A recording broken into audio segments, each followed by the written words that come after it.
Assalamu alaikum, sir. Walaikum assalam. Assalamu alaikum, sir. Assalamu alaikum, sir. Assalamu alaikum, sir.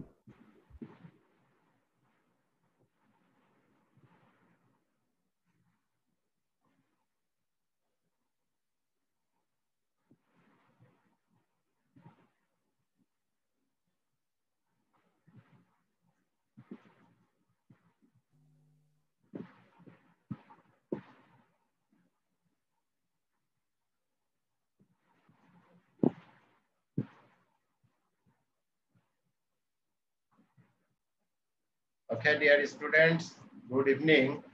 Today we will discuss on the uses of different punctuation marks. So let's continue. একটি লিস্টে অনেকগুলো আইটেমকে আলাদা করার জন্য কমা ব্যবহার করতে হয়। So if we want to make a list and to separate the different items of that list, we can use comma. So the colors in his drawing room are green, black, and blue. So this is a list, green, black, and blue. List of different colors. So they have been separated using a comma. Okay, the first two has been separated using a comma, and the last one has been linked using and. তাহলে শেষেরটাকে and দ্বারা যুক্ত করা হয়েছে আর মাঝখানের দুইটাকে কমা দিয়ে আলাদা করা হয়েছে। তাহলে আমরা যখন একটা লিস্টের বিভিন্ন আইটেমগুলোকে আলাদা করব তখন আমরা প্রথম দুইটাকে কমা দিয়ে যুক্ত করব এবং শেষ আইটেমটাকে আমরা and দ্বারা যুক্ত করব। প্রথম দুইটা আইটেমের মাঝে কমা ব্যবহার করে পৃথক করব। Next example, he has 3 dogs, 2 cats, and 4 hens. So the first two groups have been separated using comma, and the last one has been linked using and. তাই না? শেষেরটা and দ্বারা যুক্ত করা হয়েছে, প্রথম দুইটা কমা ব্যবহার করে আলাদা করা হয়েছে। Then rule number 5.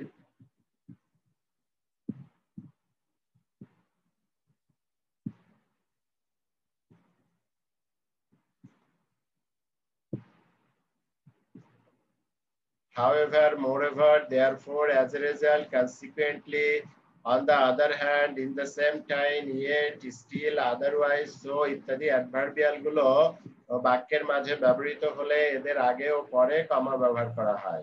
তাহলে if these adverbials are used at the beginning of a sentence, comma will be placed after them, and if it is placed at the middle of a sentence, then comma will be on both sides, and if the adverbials are at the end of the sentence, so there the comma will be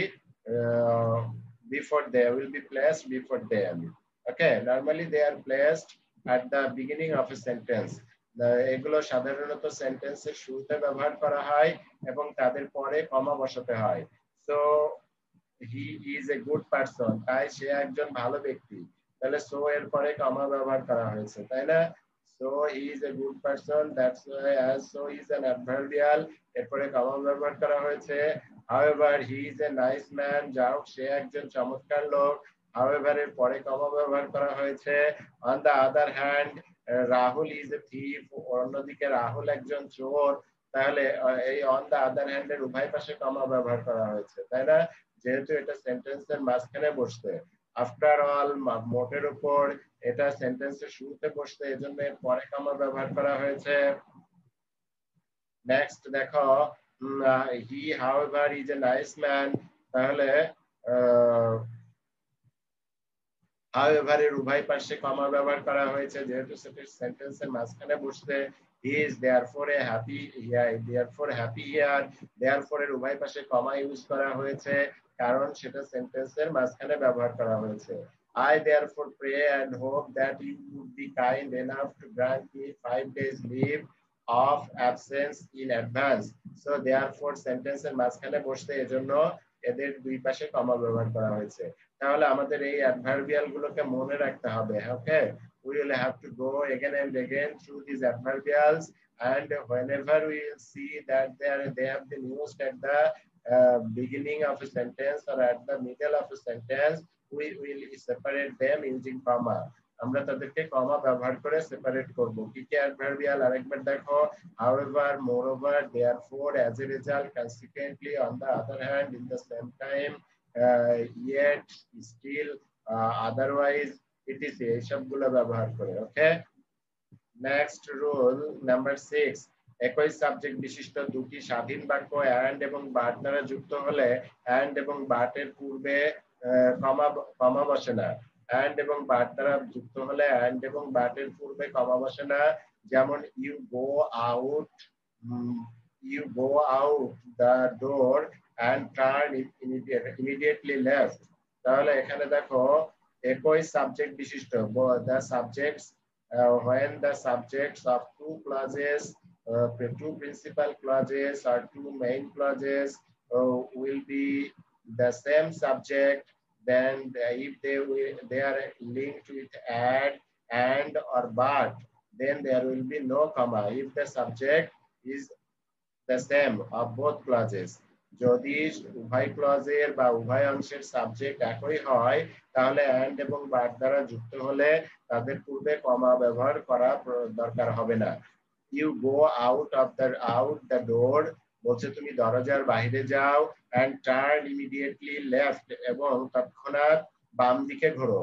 তাহলে subject কিন্তু you, এখানে দুইটা অংশ, go out of the door and turn immediately left। turn immediately left এটা একটা অংশ, আর you go out of the door এটা একটা অংশ, দুইটা অংশ, তাই না? তাহলে এই দুইটা অংশের সাবজেক্ট কিন্তু একটা, এজন্য আমরা and এবং but and এর আগে কোনো কমা ব্যবহার করি নাই। তাহলে বলছে যে যদি দুইটা সেন্টেন্স, দুইটা স্বাধীন বাক্য কি and অথবা but দ্বারা যুক্ত হয়, if they are linked using and or but, and if the subject of both sentences subjects are the same subject, যদি একই সাবজেক্ট হয়, in that case we will use no comma before and but। ওই ক্ষেত্রে আমরা and এবং but এর পূর্বে কোনো কমা ব্যবহার করব না। but if the subjects are different of the two different clauses, then we can use a comma before and or but। তাহলে বলছে ভিন্ন ভিন্ন সাবজেক্ট বিশিষ্ট দুটি স্বাধীন বাক্য and এবং but দ্বারা যুক্ত হলে and এবং but এর পূর্বে কমা ব্যবহার করতে হবে। ঠিক আছে, তাহলে and এবং but দ্বারা দুটি ক্লজ যুক্ত হলে সাবজেক্ট যদি একই হয় তাহলে তাদের পূর্বে কমা বসবে না, আর সাবজেক্ট যদি ভিন্ন হয় তাহলে তাদের পূর্বে কমা ব্যবহার করতে হবে। যেমনটা এখানে দেখানো হয়েছে, it was cold outside, বাহিরে ঠান্ডা ছিল, but we decided to go out anyway, কিন্তু আমরা যে কোনো ভাবে বাহিরে যাওয়ার সিদ্ধান্ত নিয়েছিলাম। তাহলে first clause is a part of a sentence, clause হচ্ছে সেন্টেন্সের একটা অংশ, তাই না? তাহলে it was cold outside এটা বাইরে ঠান্ডা ছিল, এখানকার সাবজেক্ট হচ্ছে it, আর দ্বিতীয় সেন্টেন্সের সাবজেক্ট দেখো উই। তাহলে দুইটা সেন্টেন্সের সাবজেক্ট কি ভিন্ন ভিন্ন, আলাদা আলাদা। both sentences are independent clause, তাই না? প্রিন্সিপাল ক্লজ আর মেইন ক্লজ, দুইটা বাক্যই হলো স্বাধীন বাক্য, তারা কারোর উপরে নির্ভর করে না, স্বাধীনভাবে অর্থ প্রকাশ করতে পারে। তাহলে যেহেতু তাদের সাবজেক্ট ভিন্ন, এ কারণে তারা বাট দ্বারা যুক্ত হলেও তাদের ওই বাটের পূর্বে কমা ব্যবহার করা হয়েছে, তাই না? তাহলে যখন দুইটা সেন্টেন্সের সাবজেক্ট ভিন্ন হবে এবং তারা and অথবা but দ্বারা যুক্ত হবে, তাহলে ওই and অথবা but এর পূর্বে আমরা একটা কমা ব্যবহার করব। Okay boys, understand? Clear boys? Yes sir. Then question number 8, rule 8, okay, here সেন্টেন্সে নন ডিফাইনিং রিলেটিভ ক্লজ কে আলাদা করতে কমা ব্যবহৃত হয়। সেন্টেন্সে যদি নন ডিফাইনিং রিলেটিভ ক্লজ থাকে তাহলে তাকে আলাদা করতে হয়। So let's know what is non defining clause. Non defining clause হচ্ছে বাক্যের যে অংশ ছাড়া অর্থ সম্পূর্ণ হয় তাকে নন ডিফাইনিং রিলেটিভ ক্লজ বলে। তাহলে নন ডিফাইনিং রিলেটিভ ক্লজ হলো বাক্যের ওই অংশ যাকে ছাড়াই বাক্যের অর্থ সম্পূর্ণ করা যায়, তাই না? তাহলে নন ডিফাইনিং ক্লজ যদি বাক্যের মধ্যে থাকে তাহলে তাকে আলাদা করার জন্য কমা ব্যবহার করার কমা ব্যবহার করতে হয় আর কি।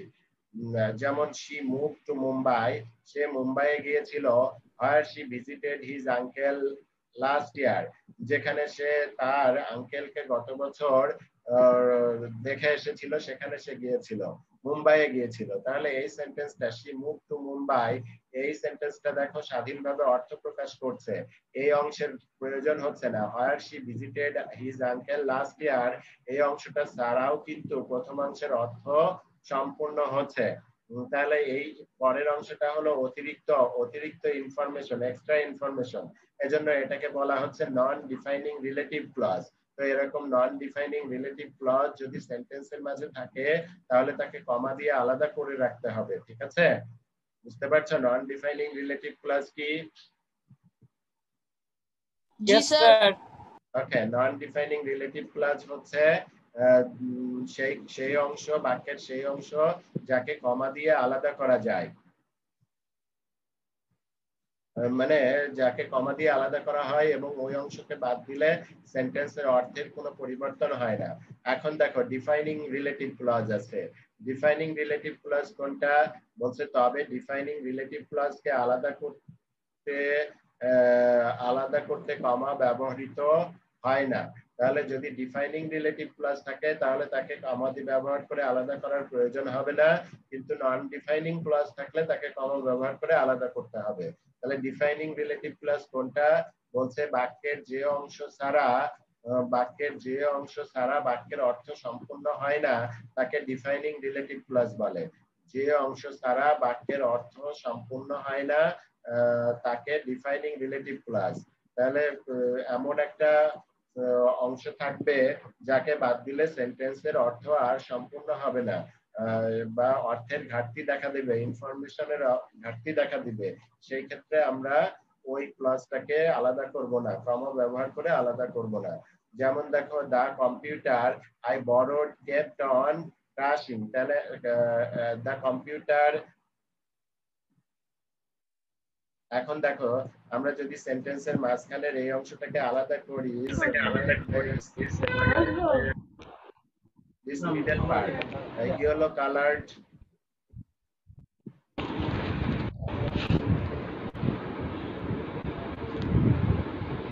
তাহলে ইয়েলো কালার পার্ট কে যদি আমরা সেপারেট করি, দেখো the computer that I borrowed kept on crashing, আমরা মাঝখানের অংশটা রাখলাম না, হ্যাঁ এই অংশটাকে রাখলাম না। The computer kept on crashing, computer crash করছিল।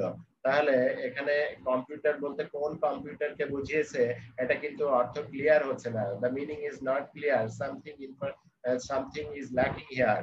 The computer, which computer? It's not clear. But if we use this extra information that I borrowed, যেটা আমি ধার করেছিলাম, this part makes the information clear and it indicates the noun, previous noun, and makes the noun computer clear. Then it gives us a clear idea about the computer.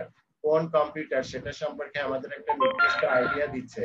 এজন্য that I borrowed এই অংশটাকে আমরা বাদ দিতে পারছি না, এ কারণে একে কমা দিয়ে আলাদা করার প্রয়োজন নাই, তাই না? যেহেতু এটা সেন্টেন্সের একটা অংশ, তাকে বাদ দিলে সেন্টেন্সের অর্থের ঘাটতি হচ্ছে, এ কারণে এটাকে আলাদা করার জন্য আমরা কমা ব্যবহার করব না। এটাকে বলা হচ্ছে defining clause, defining relative clause. Defining মানে কি? এই পার্টটা কি করছে? কম্পিউটার এই নাউনটাকে ডিফাইন করছে, এই নাউন সম্পর্কে ব্যাখ্যা দিচ্ছে। কিন্তু আগের যে ক্লজটা ছিল সেই ক্লজে কিন্তু দেখো where she visited his uncle last year, এই পার্টটা কিন্তু মুম্বাই শহরকে ডিফাইন করছে না। এই পার্টটা মুম্বাই শহর সম্পর্কে চিনতে বা মুম্বাই শহর সম্পর্কে জানতে আমাদেরকে কোন ধরনের বাধা সৃষ্টি করছে না। এজন্য আমরা এই পরের অংশটাকে বাদ দিয়ে, ইচ্ছে করলে বাদ দিয়েও রাখতে পারছিলাম, এ কারণে এখানে কমা ব্যবহার করা হয়েছে। আর পরের সেন্টেন্সে দ্যাট আই বরোড এই অংশটাকে যেহেতু বাদ দিলে অর্থের অসম্পূর্ণ থেকে যাচ্ছে, এজন্য একে বাদ দেওয়া যাবে না এবং একে কমা দিয়ে আলাদা করাও যাবে না, সে সেন্টেন্সের একটা অংশ।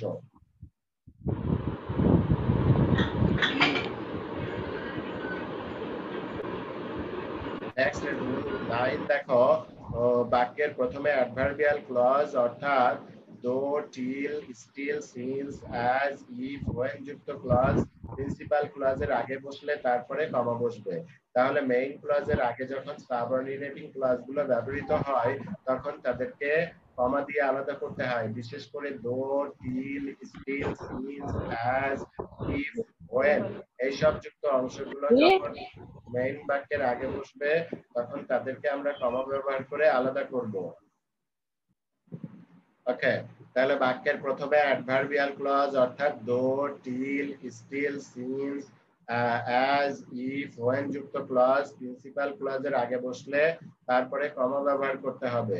দেখো, although he wanted to come, he wasn't able to attend the course. So although he wanted to come, this is adverbial clause and this sentence has started with although.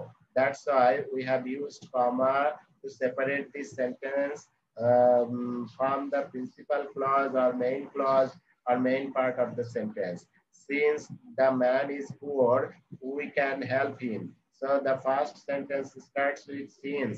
That's why we have used comma before the main clause.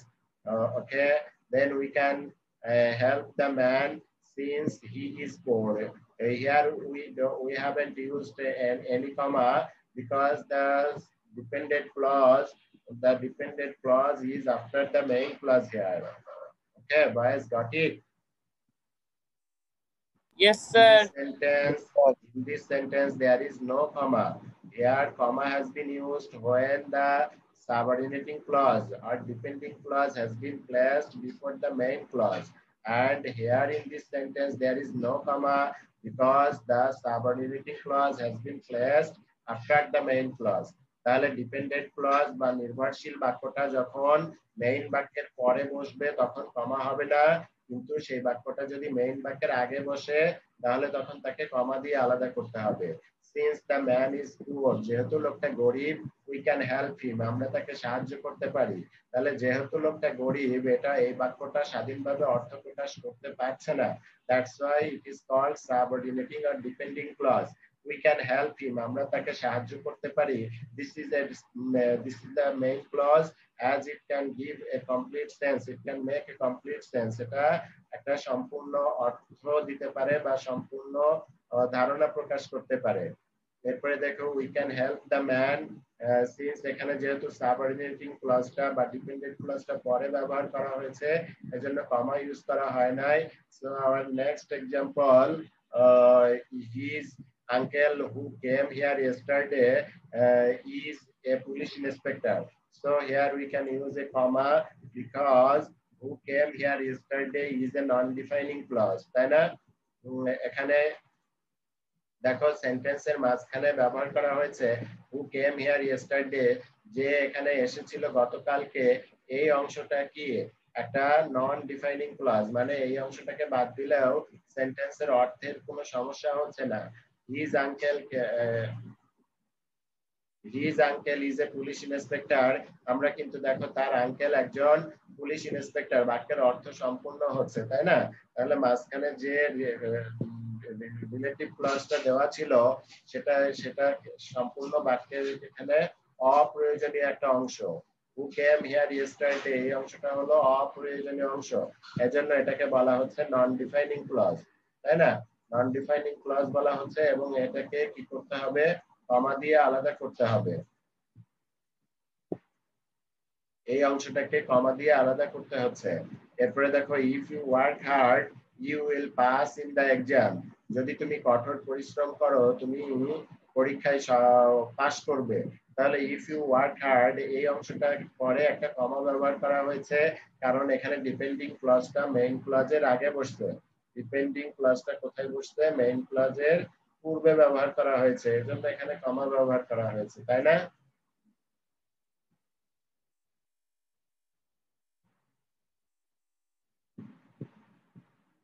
if you work hard, if যুক্ত বাক্যটা you will pass in the exam, এটা this is main clause and this is dependent clause and it starts with if, that's why there is comma.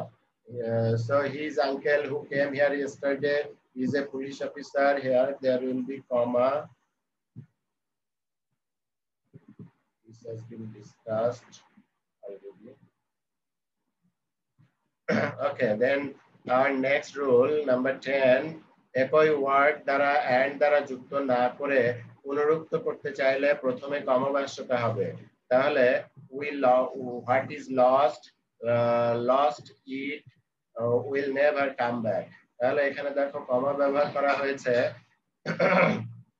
কারণ দুইবার lost লেখা হয়েছে।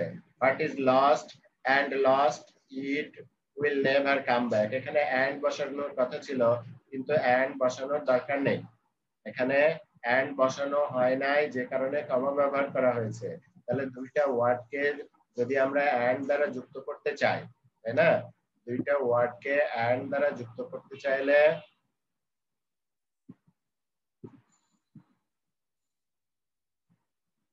দুইটা ওয়ার্ডকে and দ্বারা যুক্ত করতে না চাইলে সেখানে আমরা কমা ব্যবহার করব। and এর পরিবর্তে কমা ব্যবহার করব। absolute phrase আর clause কে আলাদা রাখার জন্য উভয় পাশে কমা ব্যবহার করা যায়। so absolute phrase means that is the phrase that is not related with the meaning of the sentence or structure of the sentence। যে ফ্রেজটা সেন্টেন্সের স্ট্রাকচারের সাথে সম্পর্কিত নয় সেটাকে বলা হচ্ছে অ্যাবসলিউট ফ্রেজ। তাহলে this boy is honest, মাঝখানের অংশটা ছাড়াই কিন্তু সেন্টেন্সের অর্থ হচ্ছে অ্যারেস্টেড বাই দ্য পুলিশ। এই অ্যারেস্টেড বাই দ্য পুলিশ এই অংশটা ছাড়াই কিন্তু সেন্টেন্সের অংশ হচ্ছে। এজন্য আমরা এই অ্যারেস্টেড বাই দ্য পুলিশ এই অংশটাকে কমা দিয়ে আলাদা করে রাখতে পারবো। ওকে, তাহলে সেন্টেন্সের মধ্যে যদি অ্যাবসলিউট ফ্রেজ বা ক্লজ থাকে that is meaningless, that is not related with the structure of the sentence or with the meaning of the sentence, then we can separate that clause or phrase using comma on both sides। Okay, then nominative absolute, ইংরেজি ব্যাকরণে nominative absolute হলো সেন্টেন্সের একটি নিরপেক্ষ অংশ যা প্রধান subject ও প্রধান ভার্বকে বর্ণনা করে। তাহলে nominative absolute কি? সেন্টেন্সের একটি নিরপেক্ষ অংশ, means that is not related or connected with the structure or meaning of the sentence, যা প্রধান সাবজেক্ট ও প্রধান ভার্বকে বর্ণনা করে। nominative absolute সাধারণত সেন্টেন্সের শুরুতে ও শেষে বসে, তবে ইহা কখনো কখনো বাক্যের মাঝখানেও বসতে পারে। তাহলে সাধারণত শুরুতে বা শেষে বসে, কখনো কখনো বাক্যের মাঝখানেও বসতে পারে। nominative absolute এর সাথে সাবঅর্ডিনেটিং কনজাংশন ও ভার্ব টু বি যোগ করে প্রায় সময় একটি সাবঅর্ডিনেটিং ক্লজ গঠন করা যায়। তাহলে nominative absolute কিভাবে চিনবো আমরা? সাবঅর্ডিনেটিং কনজাংশন এবং ভার্ব টু বি মানে আমি যার যোগ করে একটা নতুন বাক্য গঠন করা যাবে। তাহলে সেই অংশটাকে nominative absolute বলা হবে যা কিনা একটি নিরপেক্ষ অংশ প্রধান সাবজেক্ট ও প্রধান ভার্বকে বর্ণনা করে। যেমন দেখো, the dragon having slain the knight took his rest। তাহলে এখানে প্রধান সাবজেক্ট কি? প্রধান সাবজেক্ট হচ্ছে the knight, তাই না? আর প্রধান ভার্ব হচ্ছে took। R the dragon having slain, dragon having slaying, this is a nominative absolute, and this defines the subject and the main verb, the main subject and main verb। ড্রাগনকে হত্যা করার পরে night rest নিয়েছিল, night কি করে বিশ্রাম করেছিল। তাহলে এই নমিনেটিভ অ্যাবসলিউট কি করা হয়েছে? নিরপেক্ষ অংশ। একটা এই অংশের সঙ্গে বাক্যের পরের অংশের কোনো সম্পর্ক নেই। দেখো, the night took rest, আমরা এই অংশটা বাদ দিয়ে দিলাম, জাস্ট বললাম the night took rest, night rest নিয়েছিল। তাহলে এটা স্বাধীনভাবে অর্থ প্রকাশ করছে, তাই না? পরের অংশটা স্বাধীনভাবে অর্থ প্রকাশ করছে। That's why the first part of the sentence is not related with the main sentence or main clause। That's why the first part is called nominative absolute। This is defining the subject as well as the main verb। এটা কি করছে? Subject এবং main ভার্বকে বর্ণনা করছে, কিন্তু তার সঙ্গে কোনো সম্পর্ক যুক্ত নয়। এই ধরনের স্ট্রাকচার যখন সেন্টেন্সের মাঝখানে থাকবে তখন আমরা তাদেরকে কমা দিয়ে আলাদা করব। The battle being over. The battle being over. So the soldiers trudged back to the camp. The soldiers, the bad trudged. When did they trudge? They trudged the battle being over. After the battle was over, the battle after the battle being over, we can make this part a sentence using after and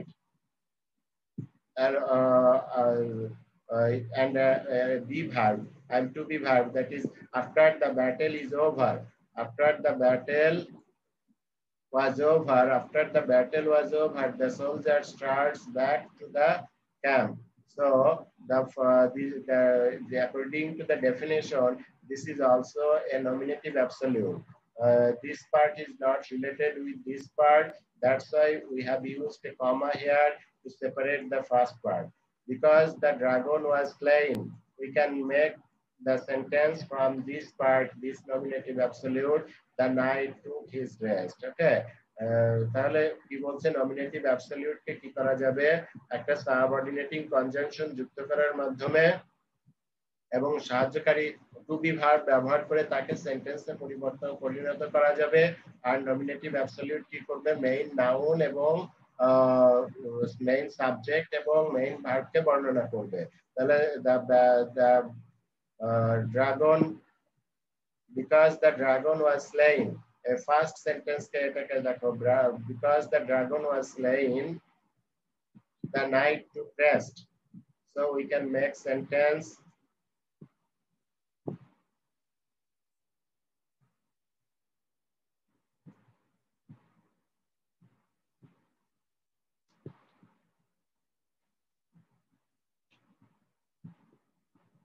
we can transform this first part into a sentence using a subordinating conjunction and to be verb. That's why according to the definition, the first part is a nominative absolute, so we will have to use comma to separate it. Then another one, after the battle was over, this part, after the battle was over, this is a sentence, but the first one, this is nominative absolute. That is nominative. First one is a nominative absolute and the second one is a clause. This is a clause.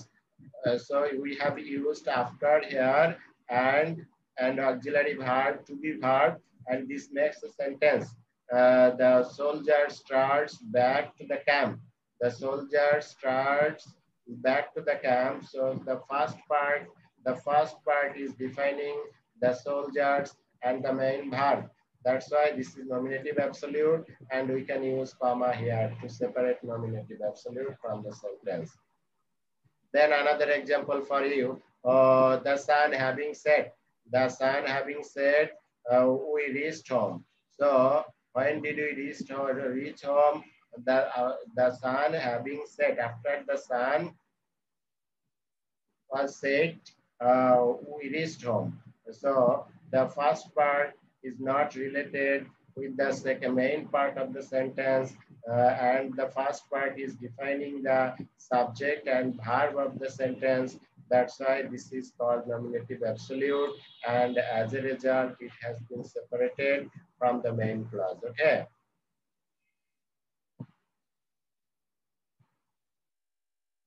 Then rule number 13, একাধিক noun or adjective clause কে আলাদা করার জন্য comma ব্যবহার করতে হয়।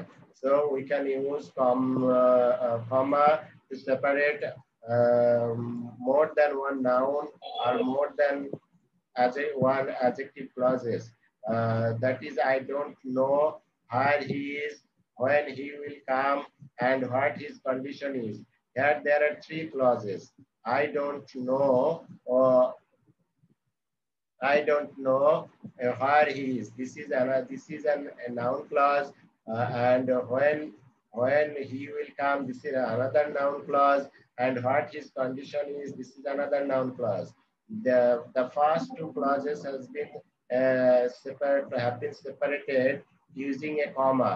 The first two clauses have been separated using a comma. So to separate two clauses, two noun clauses, or two adjective clauses, we can use comma. Okay, boys? Teacher. Yes, sir. Okay.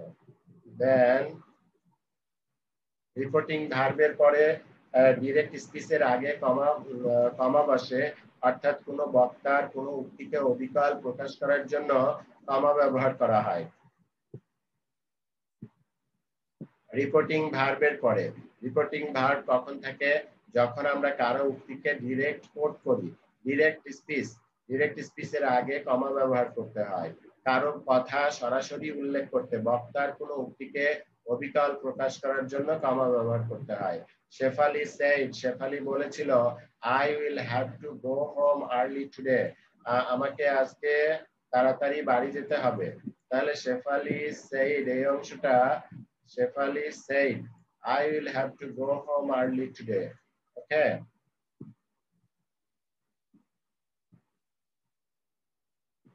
তাহলে এখানে দেখো Shefali said এখানে কমা ব্যবহার করা হয়েছে কেন?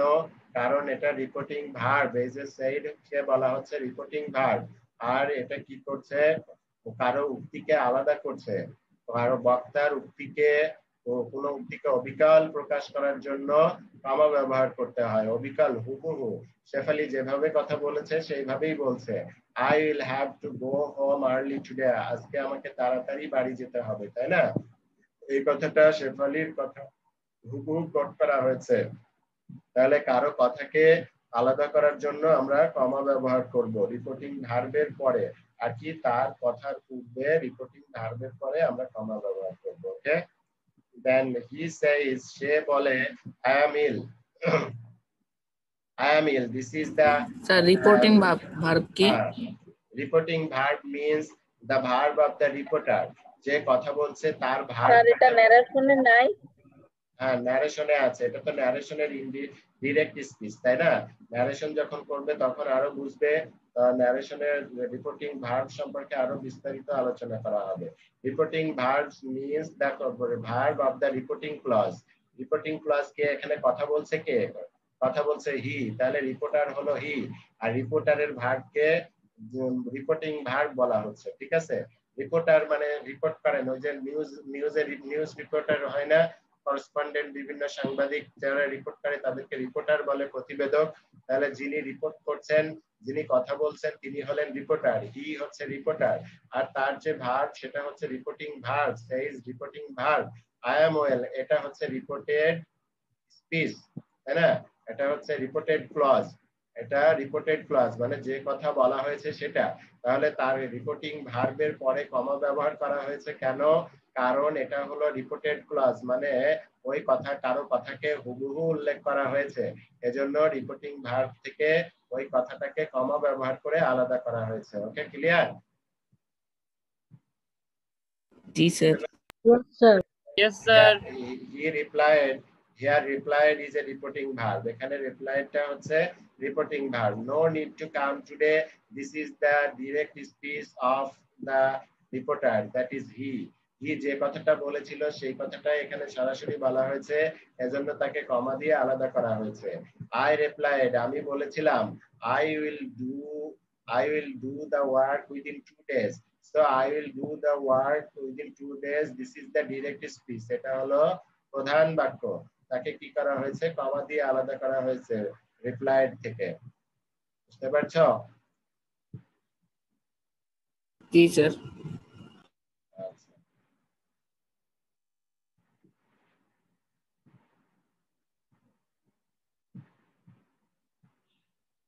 এরপরে দেখো তারিখ, সন ও সাল পাশাপাশি থাকলে তারিখের পরে কমা বসে, অর্থাৎ মান্থ, ডে, ইয়ার ফরম্যাটে তারিখ লেখার ক্ষেত্রে কমা ব্যবহার করা হয়। তাহলে যখন আমরা প্রথমে মাস লিখবো, তারপরে ডেট লিখবো, এরপরে ইয়ার লিখবো, তখন আমরা ডেট এবং ইয়ারের মাঝে, between date and year we will use a comma, otherwise there will be a mix up. Okay, there will be confusion, it will be confusing, বোঝা যাবে না আর কি। ডেট এবং ইয়ার ক্লিয়ার ভাবে বোঝা যাবে না, মিক্সড হয়ে যাবে। এজন্য তাদেরকে আলাদা করার জন্য কমা ব্যবহার করতে হবে। এখানে for example it was established on April 12, 1992।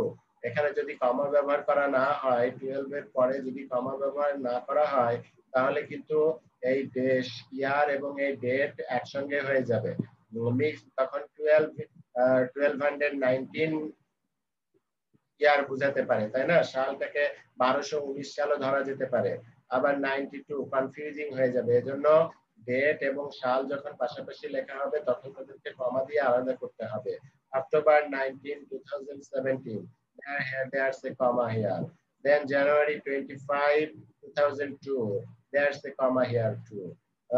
September 30, 2012, তাহলে এখানে কমা ব্যবহার করা হয়েছে।